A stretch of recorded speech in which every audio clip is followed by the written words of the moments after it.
മറ്റൊരു പ്രധാനപ്പെട്ട വാർത്തയിലേക്കാണ്. പീഡന പരാതിയിൽ റാപ്പർ വേടൻ നൽകിയ മുൻകൂർ ജാമ്യാപേക്ഷ ഹൈക്കോടതി ഇന്ന് വീണ്ടും പരിഗണിക്കും. ഹർജിയിൽ കക്ഷി ചേരാൻ പരാതിക്കാരി നൽകിയ അപേക്ഷ കോടതി ഇന്നലെ പരിഗണിച്ചിരുന്നു. വേടനെതിരെ കൂടുതൽ ലൈംഗിക അതിക്രമ പരാതികൾ ഉയർന്ന സാഹചര്യത്തിൽ ഇയാൾ സ്ഥിരം കുറ്റവാളിയെന്ന് പരാതിക്കാരി കോടതിയിൽ അറിയിച്ചു. വാർത്തയുടെ വിശദാംശങ്ങളുമായി വിജിത ചേരുന്നു. വിജിത, ഇപ്പോൾ നിലവിൽ 3 കേസുകളാണ് റാപ്പർ വേടനെതിരെ ഉള്ളത്. ഇന്ന് ഹൈക്കോടതി ജാമ്യാപേക്ഷ വീണ്ടും പരിഗണിക്കും. വിശദാംശങ്ങൾ.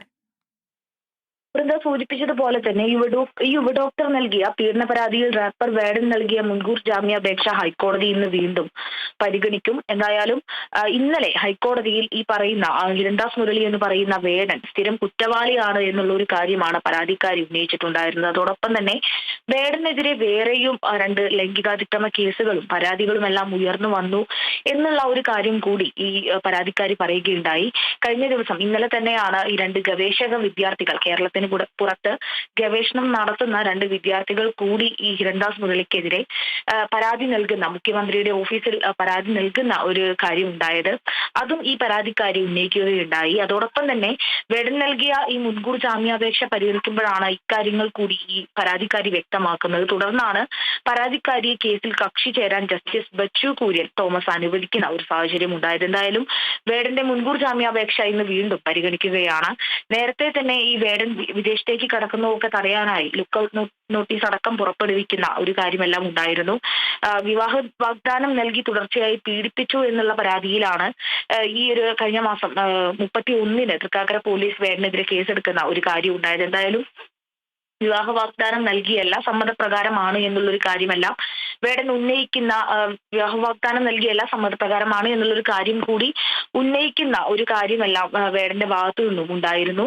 എന്തായാലും 2021 മുതൽ 23 വരെ വിവിധ സ്ഥലങ്ങളിൽ വെച്ച് പീഡിപ്പിച്ചു എന്നായിരുന്നു യുവ ഡോക്ടറുടെ പരാതി എന്ന് പറയുന്നത്. എന്നാൽ ആ ബലാത്സംഗ ആരോപണമെല്ലാം വേടൻ നിഷേധിക്കുകയാണ് ഉണ്ടായത്. തന്നെ വ്യക്തിഹത്യ ചെയ്യാനാണ് ഇങ്ങനെ ഇത്തരം ശ്രമങ്ങൾ എന്നുള്ള ഒരു കാര്യമെല്ലാം വേടൻ ഉന്നയിക്കുന്ന ഒരു കാര്യമെല്ലാം ഉണ്ടായി. എന്തായാലും ഈ ഒരു ജാമ്യാപേക്ഷയിൽ ഭീഷണി എന്നുള്ള ഒരു കാര്യമാണ്. വേടനെതിരെ ഇത്തരം സ്ത്രീകളെല്ലാം പരാതി നൽകുന്നത് ഭീഷണിയായാണ് കാണുന്നത് എന്നുള്ള ഒരു കാര്യമെല്ലാം പറയുന്ന ഒരു സാഹചര്യമെല്ലാം ഉണ്ടായിട്ടുണ്ട്. അതോടൊപ്പം തന്നെ ഈ വിവാഹ വാഗ്ദാനം നൽകി പീഡിപ്പിച്ചു എന്നിട്ടും ബന്ധം ഉഭയസമ്മത പ്രകാരമായിരുന്നു എന്നുള്ളൊരു കാര്യം കൂടി വേടൻ പറയുകയുണ്ടായി. എന്തായാലും പോലീസിന്റെ റിപ്പോർട്ട് അടക്കം ഇന്നലെ തേടുന്ന സാഹചര്യം ഉണ്ടായിട്ടുണ്ട്. ഈ ഒരു കേസുമായി ബന്ധപ്പെട്ട് പോലീസ് റിപ്പോർട്ട് ഇന്ന് പരിഗണിക്കുമെന്ന് തന്നെയാണ് പ്രതീക്ഷിക്കുന്നത്. എന്തായാലും ഇന്ന് വീണ്ടും ഹൈക്കോടതി ഈ ഒരു ജാമ്യാപേക്ഷ പരിഗണിക്കുമെന്നുള്ളതാണ് അറിയുന്നത്. വൃന്ദ, വിജിത, അതോടൊപ്പം തന്നെ ഈ കേസ് നിലനിൽക്കുന്ന സാഹചര്യത്തിൽ വേടൻ ഒളിവിലാണ്. വേടനായി ലുക്കൌട്ട് നോട്ടീസ് അടക്കം പുറത്തുവിട്ടിരിക്കുകയാണ്. പറഞ്ഞതുപോലെ തന്നെ വലിയ രീതിയിലുള്ള ഈ ഒരു കാര്യത്തിൽ വിമർശനങ്ങളെല്ലാം വരുന്ന ഒരു സാഹചര്യം ഉണ്ടായിരുന്നു.